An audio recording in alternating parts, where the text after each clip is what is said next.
तो अब ऐसा लग रहा है कि जैसे भारत पर आज खुशियों की बौछार हो रही है। फिर चाहे डिफेंस हो या फॉरेन पॉलिसी हो या फिर भारत के खजाने की बात की जाए, हर मोर्चे पर भारत के लिए खुशखबरी ही खुशखबरी देखने को मिल रही है। फिलहाल इस वीडियो में हम बात करेंगे भारत के खजाने को लेकर। दरअसल यह बात आप सभी जानते हैं कि कुछ महीने से भारत का खजाना तेजी से गिरा है। एक समय पर हमारा खजाना 701 बिलियन डॉलर था, लेकिन यह गिरते गिरते 625 बिलियन डॉलर तक आ गया था, यानी कि 75 बिलियन डॉलर से ज्यादा की गिरावट आई थी। हालांकि पिछले हफ्तों में कुछ सुधार देखने को मिला इसमें, लेकिन इस बार तो कमाल ही हो गया, क्योंकि भारत ने इतिहास के सारे रिकॉर्ड तोड़ते हुए एक ऐसा मुकाम हासिल कर लिया है जो कि हमने इतिहास में कभी नहीं छुआ था, और वह खजाना है सोने का।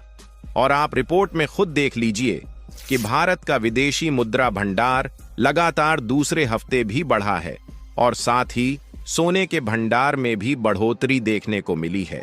पूरी अपडेट क्या है इस वीडियो में समझते हैं, लेकिन भारत अपने खजाने को बढ़ाने में इतिहास के रिकॉर्ड को तोड़ता जा रहा है। उसके लिए वीडियो को एक लाइक करके चैनल को सब्सक्राइब जरूर कर लीजिए, जिससे आप तक और भी ऐसे ही नॉलेजेबल वीडियो पहुंचती रहे। असल में देखा जाए तो आप सभी लोग यह बात जानते हैं कि जो भारत का खजाना है वह किसी एक चीज से नहीं भरता, क्योंकि ऐसा तो होता नहीं कि उसमें हमने केवल डॉलर और यूरो जैसी करेंसी को ही भर दिया, बल्कि इसके साथ साथ कई और कंपोनेंट भी मायने रखते हैं। क्योंकि खजाने को भरने में आमतौर पर सबसे ज्यादा डॉलर और यूरो का तो इस्तेमाल होता ही है, साथ ही साथ चीन का युवान और जापान का येन हो गया। यह सब मुद्रा भारत के खजाने में होते हैं। बस फर्क सिर्फ इतना होता है कि कोई मुद्रा ज्यादा मात्रा में होती है तो कोई थोड़ा कम मात्रा में होती है। हम जिस देश के साथ ज्यादा व्यापार करते हैं उनकी ग्लोबल करेंसी का इस्तेमाल करने की कोशिश करते हैं, और अलग अलग करेंसीज में अलग अलग देशों से हम व्यापार इसलिए करते हैं क्योंकि ऐसा ना हो कि हम केवल डॉलर या फिर यूरो पर ही डिपेंडेंट रहे, और उधर से यूरोपियन यूनियन और अमेरिका के द्वारा डॉलर और यूरो पर प्रतिबंध लगा दिया जाए तो भारत केवल कठपुतली ही बना रह जाए और उस डॉलर का इस्तेमाल करके दूसरे देश से सामानों को खरीद और बेच भी ना पाए। यानी कि इन करेंसीज को अपने खजाने में रखना ठीक तो होता है, लेकिन ठीक तभी तक होता है जब तक हमारा उस देश के साथ रिलेशन अच्छा चल रहा हो। अन्यथा जिस देश की करेंसी का इस्तेमाल हम कर रहे हैं वह देश चाहे तो उस पर कोई उल्टे सीधे बहाने देकर प्रतिबंध लगा दे। लेकिन इन सब करेंसी के अलावा एक चीज और होती है, और वह है गोल्ड, यानी कि सोना। और एक हिसाब से कोई देश कितना ज्यादा फाइनेंशियली मजबूत है इसका अंदाजा इसी बात से पता लगता है कि उस देश के पास कितना ज्यादा सोने का भंडार मौजूद है। क्योंकि सोना एक ऐसा खजाना है जिसे हर कोई देश लेने को तैयार हो जाता है और इस पर कोई भी प्रतिबंध नहीं लगा सकता, जबकि अलग अलग करेंसी पर उस करेंसी को संचालित करने वाले देश प्रतिबंध लगा सकते हैं। जैसे कि अमेरिका के खजाने का सबसे बड़ा हिस्सा सोना ही है, और उनके पास जो विदेशी मुद्राएं होती हैं वह ज्यादा से ज्यादा 200 या 250 बिलियन के आसपास ही रखते हैं, बाकी ज्यादातर सोना ही रखते हैं। और इसी तरह ब्रिटेन भी अपने खजाने में ज्यादातर सोना रखता है, और हाल ही में तो चीन ने भी अपने खजाने में सोने को काफी ज्यादा बढ़ा लिया है। लेकिन आज से 15 से 20 साल पहले सोने के खजाने के मामले में भारत बहुत पीछे हुआ करता था, क्योंकि हम इस पर बहुत कम ध्यान दे रहे थे। लेकिन पिछले 7 से 8 सालों में भारत ने सोने के खजाने को बढ़ाने पर खूब ज्यादा फोकस किया है, और लगातार हमारा सोने का खजाना धीरे धीरे बढ़ता ही गया है। और आज भारत के खजाने में सोने के भंडार ने इतिहास के सारे रिकॉर्ड तोड़ दिए हैं, और भारत में सोने का खजाना लगभग 71 बिलियन डॉलर के करीब पहुंच चुका है। और यह कितनी बड़ी रकम है इसका अंदाजा इस बात से लगा सकते हैं कि इतने से आप पूरे नेपाल, श्रीलंका, भूटान और म्यांमार जैसे देशों की टोटल इकोनॉमी खरीद सकते हो। और आप जानकर हैरान हो जाएंगे कि इस दुनिया में टोटल 100 से अधिक ऐसे देश हैं जिनकी उतनी अर्थव्यवस्था भी नहीं है जितना कि भारत के पास सोना पड़ा हुआ है। और कमाल की बात यह है कि ऐसा भी नहीं है कि केवल भारत में सोने का भंडार ही बढ़ा है, बल्कि अब टोटल खजाना 1.5 अरब बढ़कर 631 बिलियन डॉलर हो चुका है, जो कि एक शानदार बढ़त है, क्योंकि पिछले कुछ महीने से खजाना लगातार नीचे जाने लगा था। लेकिन इस हफ्ते खजाने में काफी ज्यादा तेजी आई है और इसी तरीके से लगातार अगले हफ्तों में भी हम अपने खजाने को बढ़ाते जाएंगे। हाँ, यह बात जरूर सही है कि डॉलर के सामने भारत का रुपया गिरा है, लेकिन यह ग्लोबल ट्रेंड है, यानी कि किसी को भी जिम्मेदार नहीं ठहरा सकते।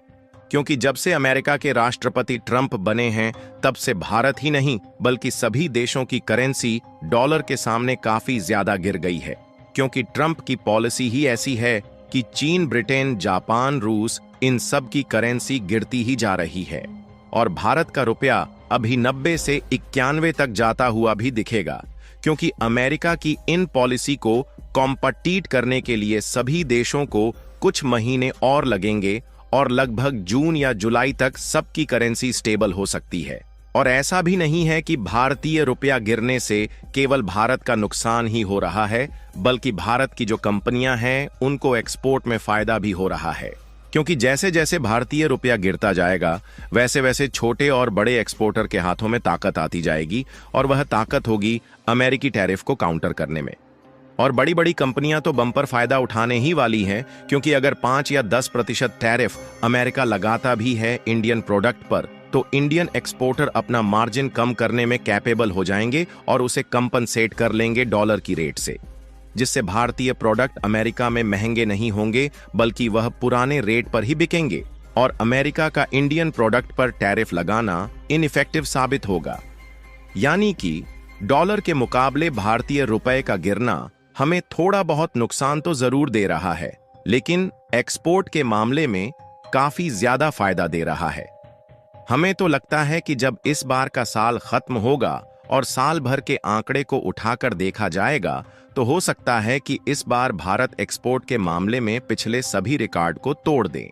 और अगर गोल्ड रिजर्व पर ध्यान दिया जाए, जिसे भारत अब 71 अरब डॉलर के करीब पहुंचा चुका है, तो इससे भी हम बहुत बड़ा फायदा उठाने वाले हैं। क्योंकि यह खबर आज सुबह सुबह ही निकल कर आई है कि भारत इन्हीं गोल्ड में मोनेटाइजेशन स्कीम इस्तेमाल करके अपनी इकोनॉमी को आगे बढ़ा रहा है और इस समय इसका कंट्रीब्यूशन इंडियन जीडीपी में 7.5% पहुंच चुका है। क्योंकि अगर अमेरिका के द्वारा इंडियन प्रोडक्ट पर टैरिफ लगाना इकोनॉमी पर असर डालता भी है, तो इंडिया की जीडीपी उससे 0.1 से लेकर 0.6% के बीच इधर उधर होगी।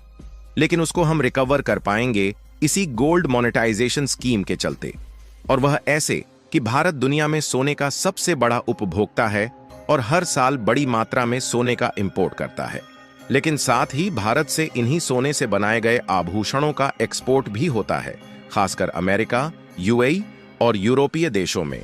और इस समय रत्न और आभूषण के मामले में भारत दुनिया का दूसरा सबसे बड़ा एक्सपोर्टर है, जहां हर साल 13 बिलियन डॉलर से भी ज्यादा भारत के द्वारा जेम्स एंड ज्वेलरी का एक्सपोर्ट किया जाता है। लेकिन इतनी तक आंकड़ा केवल सितंबर 2024 में पहुंच गया था। दिसंबर तक यह आंकड़ा और अधिक हो सकता है और वह लेटेस्ट आंकड़ा जारी नहीं किया गया है। बाकी आप लोगों का भारत के खजाने के बारे में क्या सोचना है, अपनी राय कमेंट में जरूर बताएं और इस वीडियो को एक लाइक करके अपने मित्रों तक शेयर जरूर करें ताकि उन्हें भी जानकारी मिल सके। इसी तरह और भी नॉलेजेबल वीडियो को देखने के लिए चैनल को सब्सक्राइब करके बेल आइकन को ऑल पर जरूर सेलेक्ट करें।